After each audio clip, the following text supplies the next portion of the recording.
자, 이 시간 우리에게 주시는 하나님 말씀 보도록 하겠습니다. 하나님 말씀은 신약 성경 391면 요한일서 2장 7절로 11절 말씀입니다. 요한일서 2장 7절로 11절 말씀을 제가 봉독해 드리겠습니다. 사랑하는 자들아, 내가 새 계명을 너희에게 쓰는 것이 아니라 너희가 처음부터 가진 옛 계명이니 이 옛 계명은 너희가 들은 바 말씀이거니와 다시 내가 너희에게 새 계명을 쓰노니 그에게와 너희에게도 참된 것이라. 이는 어둠이 지나가고 참빛이 벌써 비침이니라. 빛 가운데 있다 하면서 그 형제를 미워하는 자는 지금까지 어둠에 있는 자요, 그 형제를 사랑하는 자는 빛 가운데 거하여 자기 속에 거리낌이 없으나 그의 형제를 미워하는 자는 어둠에 있고 또 어둠에 행하며 갈 곳을 알지 못하나니 이는 그 어둠이 그의 눈을 멀게 하였음이라. 아멘. 자, 오늘 또 살아계신 하나님께서 함께 하시고 또 인도하심을 믿으시기 바랍니다. 자, 오늘 말씀을 보시면은 옛 계명과 새 계명이라고 이렇게 나와 있습니다. 옛 계명과 새 계명이라는 이 말씀이 나와 있죠. 그런데 이 옛 계명과 새 계명에 대해서는 지난주에 우리가 말씀을 이미 봤고요. 제가 이 말씀을 요약해 드리면은 이 옛 계명을 뭐라고 했는가? 옛 계명이 뭐라고 했죠? 옛 계명도 하나님을 사랑하고 이웃을 내 몸과 같이 사랑하라는 거예요. 다시 말하면 레위기 19장 4절 말씀을 보시면 이렇게 나와 있습니다. 한번 보실까요? 레위기 19장 4절 말씀 보시면은 레위기 19장이 이제 하나님 사랑과 이웃 사랑에 대해서 쭉 나열된 이 말씀인데, 함께 우리 다 같이 한번 볼까요? 시작. 너희는 헛된 것들에게로 향하지 말며 너희를 위하여 신상을 부어 만들지 말라. 나는 너희의 하나님 여호와니라. 다시 말하면은 여기에서 하나님을 사랑하라는 말인 거죠. 이게 이 자체가 하나님께만 집중해라, 하나님만 사랑하라. 두 번째, 레위기 19장 18절 말씀을 보시면 이렇게 나와 있습니다. 시작. 원수를 갚지 말며 동포를 원망하지 말며 내 이웃을 사랑하기를 내 자신과 같이 사랑하라. 나는 여호와니라. 이렇게 말씀하십니다. 그러니까 여러분 한번 생각을 해보십시오. 옛 계명이 뭐라고 말입니까? 옛 계명, 하나님을 사랑하고 내 이웃을 내 자신과 같이 사랑하라, 이거죠. 맞습니까? 그리고 예수님께서 말씀하신 그러면 새 계명은 뭡니까? 예수님께서 말씀하신 새 계명이 뭐죠? 마태복음 22장에 보시면은 예수님께서 가장 큰 계명이 무엇인지를 말씀해 주시는데 그게 뭡니까? 내 목숨을 다하고 내 마음을 다하고 뜻을 다하여 주 너희 하나님을 사랑하고, 둘째는 그와 같은 것인데 내 이웃을 내 몸과 같이 사랑하는 것이다. 이렇게 말씀하시죠. 그것이 온 율법과 선지자다. 그렇게 말했단 말이에요. 그리고 오늘 그 지난주에 우리가 또 말씀을 드렸는데 요한복음 13장 34절 말씀을 보시면은 뭐라고 되어 있냐고 하면은 새 계명이라는 단어가 나와요. 새 계명이라는 단어를 사용해서 주님께서 사랑에 대해서 말씀하시는데 우리 다 같이 한번 읽어볼까요? 시작. 새 계명을 너희에게 주노니 서로 사랑하라. 내가 너희를 사랑한 것 같이 너희도 서로 사랑하라. 그러니까 보시면은 옛 계명이나 새 계명이나 공통점이 뭡니까? 사랑이에요. 하나님 사랑, 이웃 사랑, 즉 사랑하라, 이거잖아요. 그러면은 사람들이 예수님께 어느 계명이 가장 큰 계명입니까? 물어보면은 예수님이 뭐라고 해야 돼요? 야, 구약 성경 봐, 거기 다 나와 있어, 이렇게 말하면 될 것을 왜 예수님은 이 똑같은 옛 계명과 새 계명을 입 아프게 나누어서 설명하는 겁니까? 왜 예수님은 옛 계명과 새 계명을 나누어서 설명할까요? 이게 옛 계명이고 이건 새 계명이라고 하잖아요. 그래서 우리는 이 옛 계명과 새 계명의 차이를 잘 알아야 되는 거예요. 그냥 모르면은 그냥 넘어간다니까요. 없어진다니까요. 그러니까 우리가 이 옛 계명과 새 계명의 차이를 모르면은 되겠습니까? 안 되겠습니까? 이 차이를 알아야 되는 겁니다. 다시 한번 보시겠습니다. 요한복음 13장 34절 말씀을 다시 한번 보시면 이렇게 나와 있죠. 새 계명을 주노니 서로 사랑하라. 다음에 뭡니까? 시작. 내가 너희를 사랑한 것 같이 너희도 서로 사랑하라. 옛 계명과 새 계명의 차이가 뭐라는 겁니까? 그러면 내가 너희를 사랑한 것 같이라고 말씀을 드렸어요. 이건 지난주에 말씀을 드린 겁니다.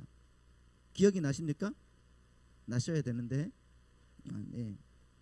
다시 말하면 이 말씀이 뭐예요? 예수님이 우리를 어떻게 사랑하셨는지를 알면 우리도 사랑할 수 있는 자가 된다는 거예요. 생각을 해보십시오. 구약의 율법은 다 지켜야지 구원이에요. 맞습니까? 구약의 율법은 모두 다 지켜야지 구원이 천국이란 말입니다. 100개 중에 99개 지키고 1개를 못 지키면 어떻게 된다고요? 지옥이라는 겁니다. 근데 우리는 야, 나 99점 맞았어 이러잖아요. 나 99점 맞았어. 이 정도는 인정해줘야 되는 거 아니야? 99점 아무나 맞는 거 아니다 그잖아요. 이거 A뿔이잖아요. A뿔. 우리가 A뿔 어떻게 맞습니까? 잘 못 맞잖아요. 그런데 예수님은 그게 뭐라고 합니까? 바리새인들이라는 겁니다. 독사의 자식들이라고 말해요. 그러니까 이게 내가 99점 맞았다고 뭐 하는 거예요? 자랑하고 으스대고 하는 것이 독사의 자식의 생각인 거란 말이에요. 하나님은 그거 인정해 주지 않겠다는 겁니다. 다시 말하면 율법으로는 어느 누구도 구원을 받을 수 없다는 것을 우리에게 가르쳐 주고 계시는 거예요. 그러니까 죄인들의 사랑은 그 계명을 지켜낼 수 없는 사랑이라는 것, 그것을 우리에게 말씀해 주시는 거란 말입니다. 그런데 하나님께서 창세전에 택한 자들이 있는데 그들을 향한 하나님의 사랑 때문에 하나님이 요구하시는 그 사랑을 해낼 수 있는 유일하신 분, 그분이 누구시죠?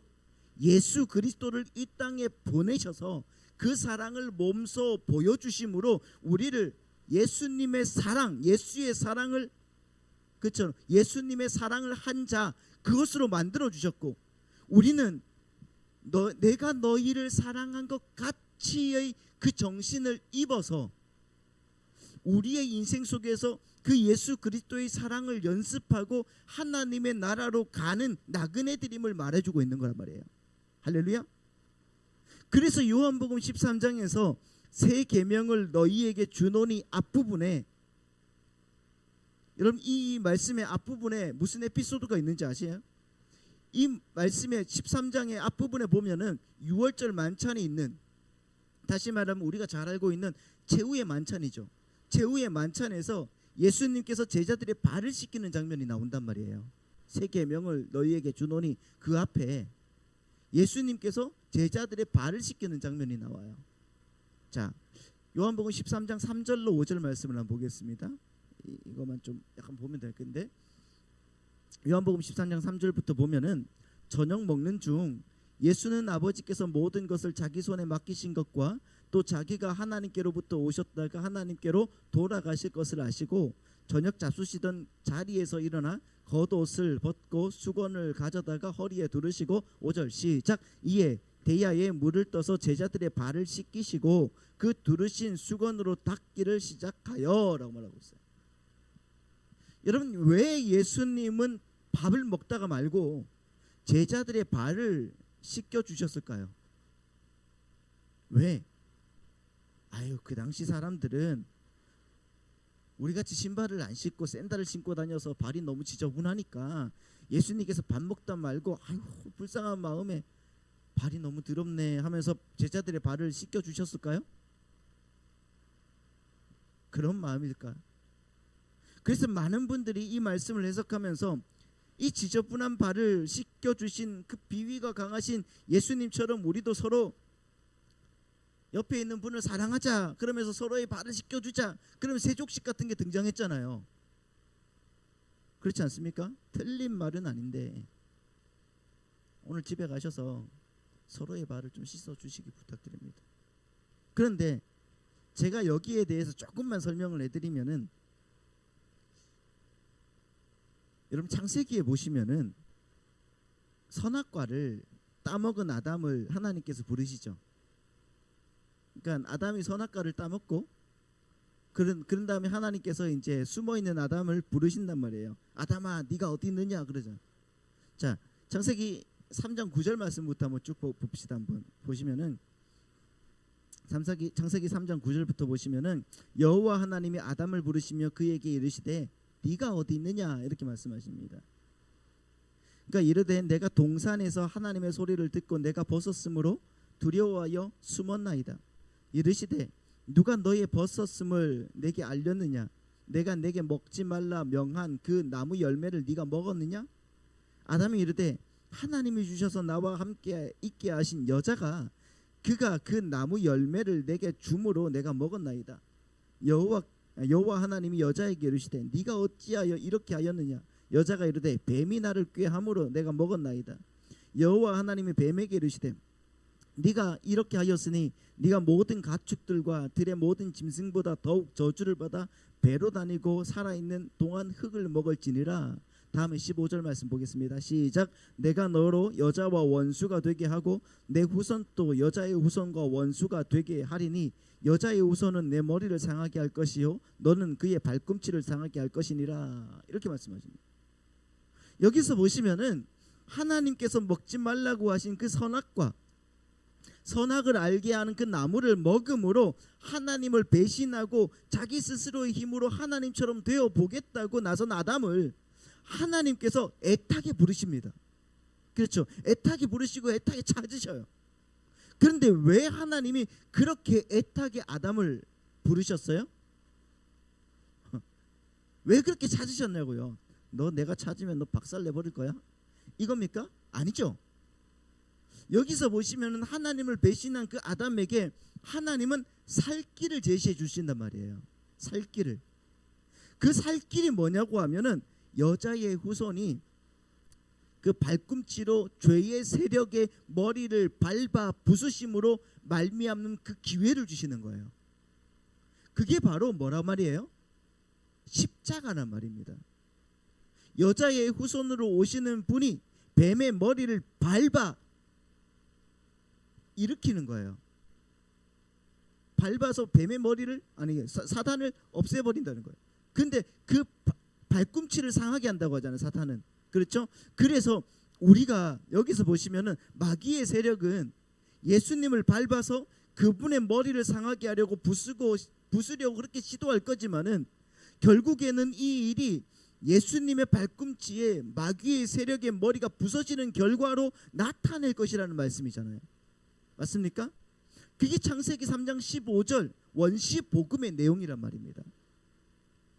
그러니까 마귀는 항상 발꿈치로 하나님의 백성을 밟으려는 자로 등장하는 겁니다. 그렇지만은 하나님의 택한 백성들이 결국 그 마귀의 머리를 마귀의 머리를 발꿈치로 밟아서 부수는 것으로 끝난다는 거예요. 그게 우리의 결국이라는 겁니다. 믿으십니까? 오늘 우리도 똑같은 겁니다. 하나님의 택한 백성은 여러분 이 세상에서 악의 세력의 발꿈치에 밟히는 모습으로 당하게 되지만 하지만 결국 그것이 하나님의 뜻 안에서 승리로 마무리된다는 겁니다. 믿으십니까? 생각을 해보면 이런 마귀가 얼마나 광명한 천사처럼 가장에서 우리를 미혹합니까? 창세기 3장 1절에 보시면은 에덴 동산에서 뱀이 가장 뭐 했다고 합니까? 간교했다고 합니다. 그렇죠? 뱀은 여호와 하나님이 지으신 들짐승 중에서 가장 어땠다? 간교했다. 그런데 여러분 이 간교하다라는 이 말을 우리가 생각하는 교활하다는 말이 아니에요. 여러분 이 간교하다 이 아름이라는 히브리어 단어의 뜻은 뭐라고 되어 있습니까? 현명하다, 지혜롭다라는 말로 많이 쓰이는 단어란 말이에요. 현명하고 지혜로운. 그러니까 뱀은 에덴 동산의 들짐승들 중에서 에덴 동산의 짐승들 중에서 가장 뛰어난 짐승 중에 하나였을 겁니다. 그래서 하와가 뱀하고 어울렸던 거예요. 그렇게 뛰어난 그들이 자기들의 잘남을 한번 인정받고 싶어서 아버지의 머리를 밟아보겠다고 나선 거예요. 하지만 결국 그 전쟁은 어떻게 됩니까? 요한계시록에서 아버지의 전쟁이 승리로 끝나고 그 배신자들은 무참하게 무정객으로 들어가게 되는 겁니다. 맞습니까? 그렇게 여러분 인간들은 하나님 앞에서 강한 자로 서려고 하면 안 된다는 거예요. 우리의 약함에서 하나님의 강함이 드러나야 되는 것. 그것이 바로 여러분 창조의 질서이고, 이걸 사도 바울이 약할 때 강함 되신다고 말하는 거예요. 오늘 또 우리가 찬양했던 것처럼 약할 때 강함 되신. 그러니까 주님께서 제자들의 발을 씻겨 주신 이유가 뭘까요? 그러면 그 발을 마귀가, 악의 세력이 상하게 할지라도 예수의 십자가가 너희를 승리하게 하신다는 말씀이에요. 이게 여러분 예수님의 사랑이고, 예수님은 끝까지 사랑하셨다는 겁니다. 요한복음 13장 1절 말씀을 한번 보시죠.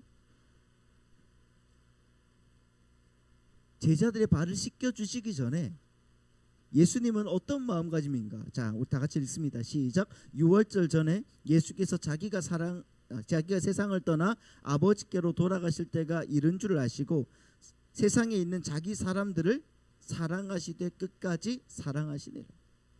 사랑하시되 끝까지 사랑하시는 거예요.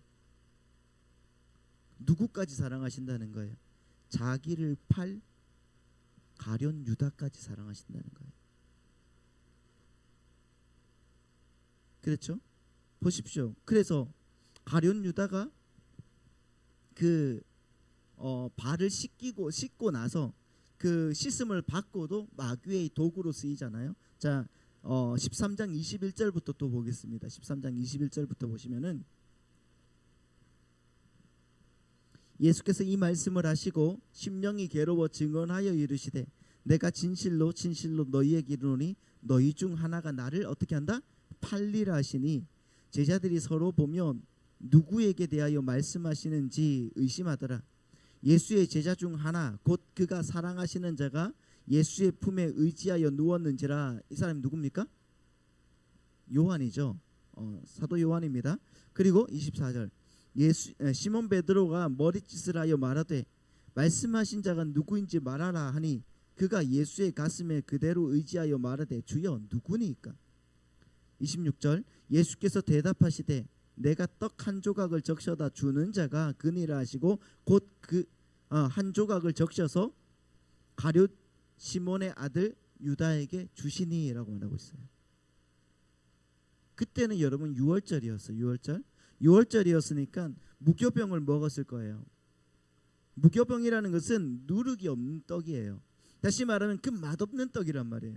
맛없는 그 떡, 누룩도 안 들어가는 그 빵, 그걸 여러분 그 적셔서 한 조각을 적셔서 줬다고 했죠. 26절에 보면 그 말씀을 무엇이냐고 하면 소스에 발랐다는 거예요. 어떤 소스에 발라서 가룟 시몬에게 줬다. 그 가룟 시몬의 아들 유다에게 줬다. 가룟 유다에게 줬다. 이렇게 말하고 있습니다. 그러니까 여러분 이 말씀이 뭐냐고 하면은 히브리 사람들에게 있어서 떡을 나누고 먹여주는 행위가 있죠. 떡을 나누고 먹여주는 행위는 가장 친밀한 사람에게 행하는 행위였습니다. 정말 내가 사랑하는 사람에게 행하는 행위였어요. 여기서 주님이 뭘 보여주시는 거냐 하면은 주님은 끝까지 유다에게 호의를 베푸셨다는 것을 보여주는 거예요. 이 말씀을 통해서. 근데 어떻게 됩니까? 27절 말씀부터 보시겠습니다. 조각을 받은 후 곧 사탄이 그 속에 들어간지라. 이에 예수께서 유다에게 이르시되 네가 하는 일을 속히 하라 하시니 이 말씀을 무슨 뜻으로 하셨는지 그 앉은 자 중에 아는 자가 없고 어떤 이들은 유다가 돈깨를 맡았으므로 명절에 우리가 쓸 물건을 사라 하시는지 혹은 가난한 자들에게 무엇을 주라 하시는 줄로 생각하더라. 30절입니다. 시작. 유다가 그 조각을 받고 곧 나가니 밤이러라. 그러니까 유다는 그것을 뿌리쳤어요. 조각을 받았어요. 받고 나서 그것을 뿌리쳤고 나갔어요. 나가니까 뭐더라? 밤이었다. 밤으로 나가버린 거예요. 어둠의 세계로 나가버린 거예요. 예수라는 빛이 있는데, 그렇죠? 예수라는 빛이 있는데 그 빛을 보지 못하고 내가 원래 있던 곳으로 가버린 겁니다. 어둠으로 나간 거예요. 그러니까 이게 여러분 죄인들의 실체이고 실존이라는 겁니다. 그러니까 은혜 밖으로 유기된 자들은 엄밀히 말해서 하나님이 그들을 선택하지 않고 하나님이 그들을 사랑하셔서가 아니라 사랑하지 않으셔서가 아니라 자기들이 하나님의 부르심을 거절하고 도망가 버리는 겁니다.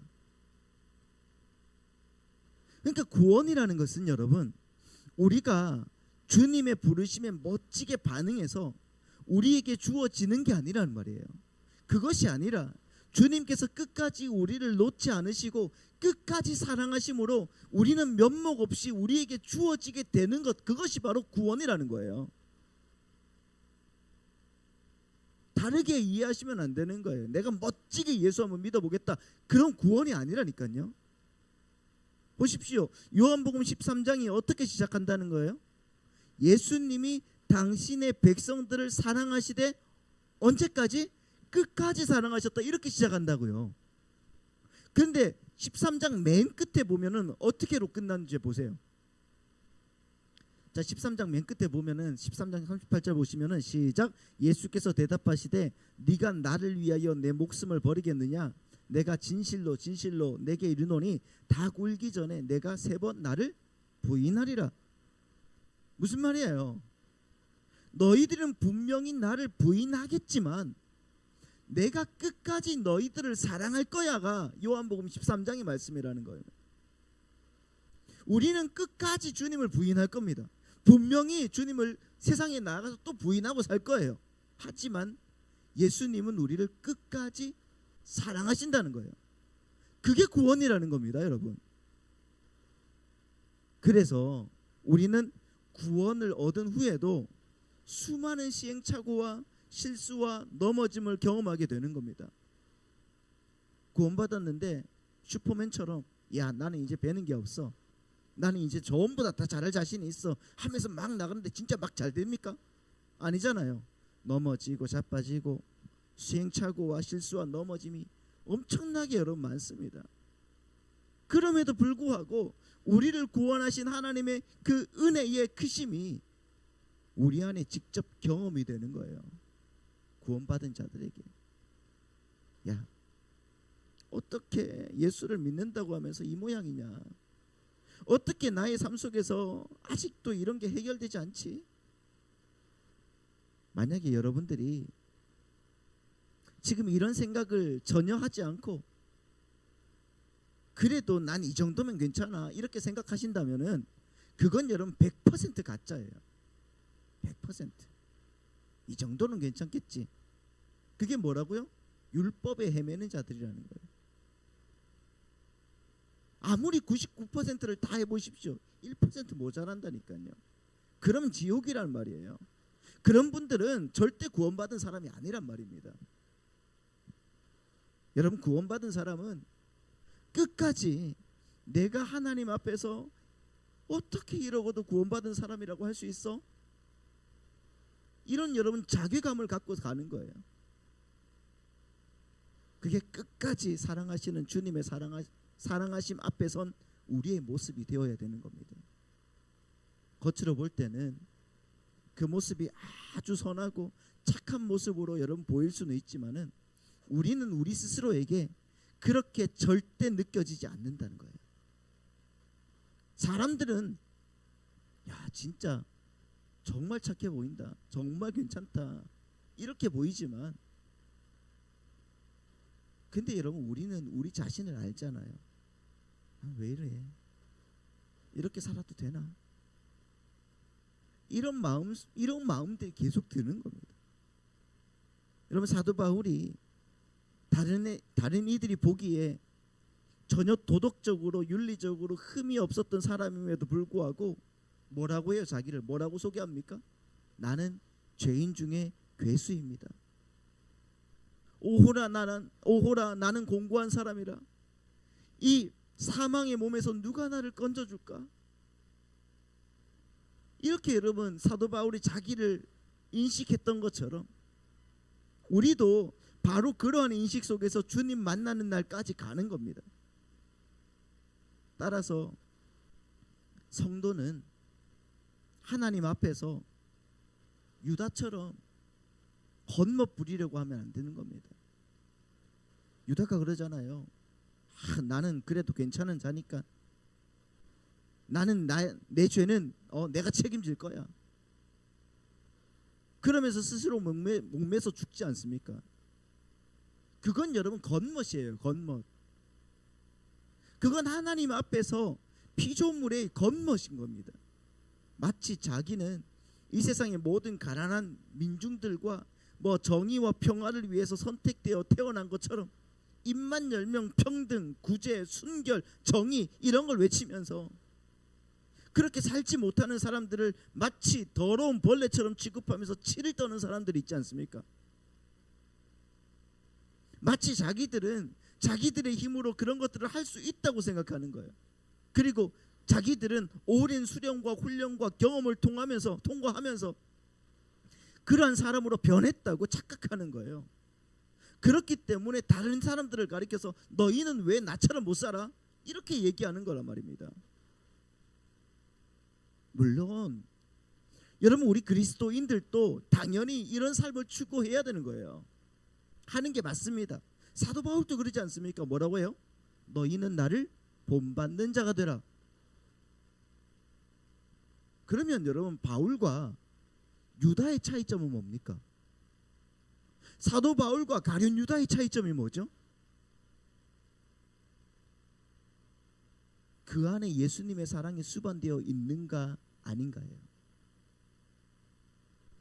거기에 있는 겁니다. 바울이 예수의 사랑과 예수의 십자가 그 십자가의 그 진리를 알고 나의 본성과 세상에서 태어난 이래로 가지고 있던 그 생내적인 어떤 무력함을 경험하고부터 사도 바울은 어떻게 했습니까? 조심스럽게 그리고 조용히 자기 먼저 예수의 삶을 살기 시작하더라는 겁니다. 그리고 조심스럽게 다른 이들에게 다가가서 권고하지 절대 다른 사람들의 치부를 드러내면서 너희들은 왜 그따위밖에 안 돼? 왜 그렇게밖에 살지 못해? 이렇게 여러분 비아냥되지 않더라는 겁니다. 그게 다른 거예요. 그게. 그러니까 바울이 말한 나를 본받는 자가 되라 하는 말은 나는 발 씻는 삶을 살았다는 거예요. 예수님처럼 성도들의 발을 씻는 삶을 살았다 이 말인 겁니다. 그래서 우리는 구원을 받은 직후부터 그 자기 부인의 삶 속으로 끌려 들어가게 되어 있는 것입니다. 그래서 여러분 고통스러운 거예요. 예수 믿으면은 즐겁다고요? 감사하다고요? 고통스럽습니다. 왜냐하면 나의 옛사람이 내 살과 뼈와 피 속에 녹아 들어가 버리거든요. 그걸 여러분 내 살과 뼈와 피 속에 들어가 있는 나의 옛사람을 포를 띄는데 안 아프겠습니까? 고통스럽지 않겠어요? 고통스러워요. 그걸 부인시켜 가느라 하나님이 우리의 삶 속에 개입하신단 말입니다. 그걸 가리켜서 성도의 고난이라고 이야기하는 거예요. 그러니까 우리에게 새 생명이라는 것은 새 계명이라는 것은 예수 그리스도의 십자가의 그 은혜에 의해서 용서받는 자들의 삶 속에서 하나님 앞에서의 나라는 존재가 완전히 부인되어질 때 자연스럽게 튀어나오는 거란 말입니다. 내가 제일 무력하고 내가 제일 더러운 인간임을 자각한 사람에게 다른 이들을 향한 정죄의 몸짓이 나올 수가 없겠죠. 내가 제일 큰 빚을 진 사람임을 알게 된 사람이 나에게 몇 푼 빚진 자들을 용서하지 못할 일이 없겠지요. 그렇게 더럽고 추한 나에게 아무런 대가를 요구하지 않으시고 거저 용서해 주신 하나님을 어찌 사랑하지 않을 수가 있겠습니까? 자기 부인이 된 사람 속에는 이렇게 여러분 이웃사랑과 하나님의 사랑이 튀어나오게 되어 있는 겁니다. 그런데 문제가 있어요. 그 복음이 제대로 믿겨지지 않고 자꾸 실감이 안 난다는 겁니다. 그렇지 않습니까, 여러분? 정말 여러분 한번 솔직하게 한번 생각을 해보자고요. 우리가 말씀을 듣고 하나님 말씀대로 우리가 생각을 하고 사는데 정말 그 복음이 여러분의 삶 속에서 실감이 됩니까? 아니, 좋은 말을 해주면 실감이 될 수 있어요. 잘한다 잘한다 해주면 실감이 될 수 있습니다. 맨날 죽으라고 하는데 실감이 됩니까? 그래서 우리가 이렇게 사는 거예요. 심지어 우리는 천국과 지옥에 대한 실감도 별로 없어요. 그러니까 겁없이 막 사는 것 아닙니까? 장래에 대한 소망은 뭐 그리 대단히 커요? 그렇지 못하지 않습니까? 여러분, 예수님의 그 끝까지의 사랑, 끝까지 사랑하심이 우리를 붙들지 않고 있다면은 우리는 큰일 나는 거예요. 그래서 그 끝까지 사랑하심이 우리를 붙들고 있기 때문에 우리가 안전한 것이지, 무슨 우리 안에 무슨 대단한 믿음이 있습니까? 사람들이 착각하는 게 믿음은 자기가 훈련하고 양육받고 그래서 업그레이드해서 자기 안에 이렇게 차곡차곡 쌓아서 자기가 소유하고 있는 거, 그리고 언제든지 꺼내서 그 재볼 수 있는 거라고 생각한단 말입니다. 착각해요, 착각. 그래서 하나님, 나는 이제 이 정도 믿음이 찼으니까 저 말고 저기 있는 다른 사람 좀 신경 써주세요. 나는 믿음이 이 정도 됐으니까 괜찮죠? 이걸 신앙의 성숙이라고 착각하는 겁니다. 아닙니다. 신앙은 그렇게 자기 안에 쌓아놓고 소유하는 게 아니란 말입니다. 그래서 하나님, 그 가면 갈수록 어떻게 하나님 없이 나는 살 수가 없네요. 완전히 나는 하나님께 그냥 올인할 수밖에 없네요. 이렇게 고백이 나오는 게 신앙의 성숙이란 말입니다.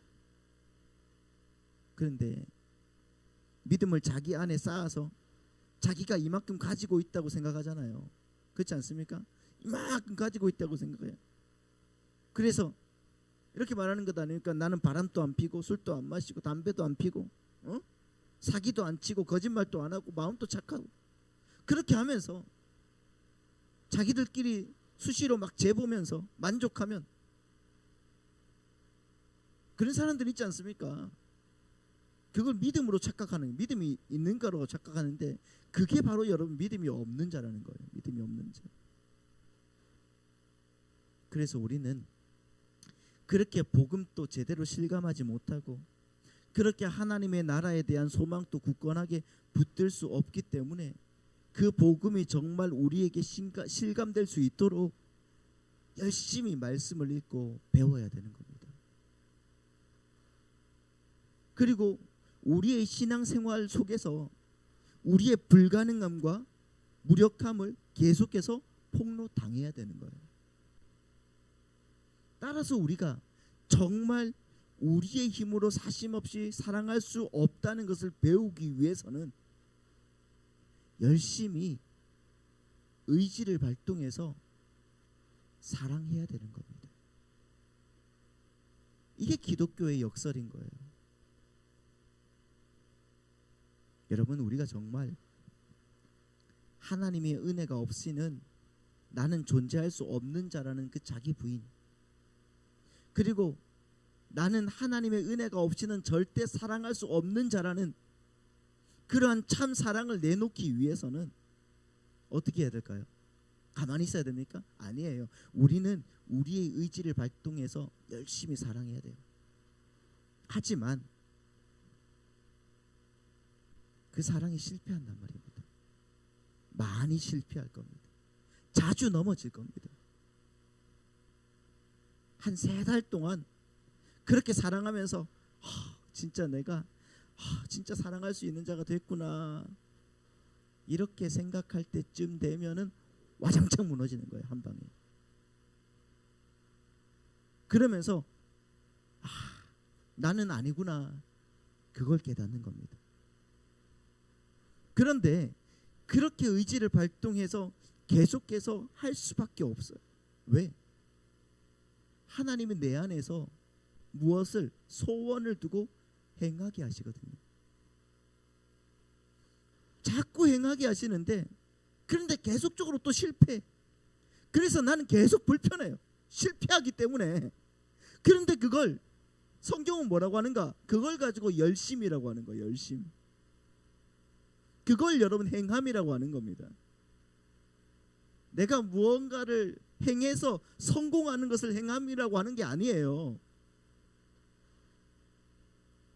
내가 계속 불편해하고 고통스러워하면서 끊임없이 시도해 보는 거. 그러나 계속 실패할 수밖에 없는 거. 그런데 그 속에서 하나님이 나를 부인해 가시면서 하나님의 사랑을 조금씩 드러낼 때 우리가 내 의지를 발동해서 사랑했더니 진짜 제가 사랑하는 자가 됐구나라고 하나님이 쳐주시는 거예요. 그리고 그렇게 사람들에게도 그렇게 보이는 거예요. 그걸 행함이라고 하는 겁니다. 그러니까 여러분 오늘 집에 가셔서 이 고단함 속에 있지만은 옆에 있는 분 발 한 번만 이렇게 씻겨 주십시오. 혼자 계시면은 혼자 발 씻으세요. 그렇다고 막 자는 사람 막 깨워가지고 막 발 씻겨 준다고 막 진상 부리고 그러면 안 됩니다. 그러지 말고 우리 장로님은 우리 전사님 발 깨끗하게 정말 사랑하는 마음으로 씻어 주시고 우리 안 집사님은 조 집사님 발 깨끗하게 사랑하는 마음으로 씻어 주시면서 하나님께서 창세전에 계획하셨던 그 하나님의 계획이 우리 성도님들 가운데 드러나는 시간이 되기를 축복합니다. 8절 말씀 한번 보시죠. 오늘 본문 8절 말씀 보시면 이렇게 나와 있어요. 오늘 영상이 좀 별로 안 좋은데 죄송합니다. 다시 내가 너희에게 새 계명을 쓰노니 그에게와 너희에게도 참된 것이라. 이는 어둠이 지나가고 참빛이 벌써 비침이니라. 이렇게 말씀하고 있죠. 그러니까 우리는 늘 이 세상에서 마귀에게 발꿈치를 상하고 당하는 모습으로 살 겁니다. 그렇게 살겠지만 결국 그것이 하나님의 뜻 안에서 어둠이 아니라 뭘로? 참빛, 승리로 마무리된다는 것을 여러분 기억하시기 바랍니다. 유다는 어둠으로 갔지만 우리는 어둠에서 빛으로 드러나는 존재라는 것을 기억하시기 바랍니다. 요한계시록에도 여러분 우리가 하나님의 보좌에 앉아 있다고 그러죠. 그러니 끝까지 이기는 자는 내가 그 보좌에 앉힌다 그래요. 끝까지 이기는 자는 내가 그 보좌에 앉힌다. 그런데 여러분 에베소서에 보면은 사도 바울이 이러잖아요. 우리가 하나님 보좌 옆에 앉아 있다고요. 그렇죠. 사도 바울은 이미 과거 완료예요. 그러니까 하나님께서 우리를 끝까지 이기게 만들고 말 거야. 여러분 우리가 불쌍한 자가 아니에요. 왜? 하나님께서 우리를 붙들고 가시면서 끝까지 이기는 자로 만들고 말 거기 때문이에요. 하나님께서 새 계명을 주시는 것은 하나님을 사랑하고 이웃을 내 몸과 같이 사랑하라는 겁니다. 하나님을 사랑하고 이웃을 내 몸과 같이 사랑하는 자로 끝까지 만들고 마실 겁니다. 그러니 여러분 내 삶에 있어서 포기라는 것이 있을 수가 없는 거예요. 열심을 다하십시오. 내 옆에 있는 사람을 위해서 기도하십시오. 그리고 우리 교회를 위해서 기도해 주십시오. 끝까지 최선을 다해서 목숨 다해서 우리는 그런 자로 지어져 가는 겁니다. 그렇게 나그네 인생을 살아갈 때 하나님 나라가 우리 사랑하는 성도님들의 삶 속에서 충만하게 드러난다는 것을 기억하시고 온전하게 주님께만 영광 돌리는 믿음의 백성들 다 되시기를 예수님의 이름으로 축원합니다.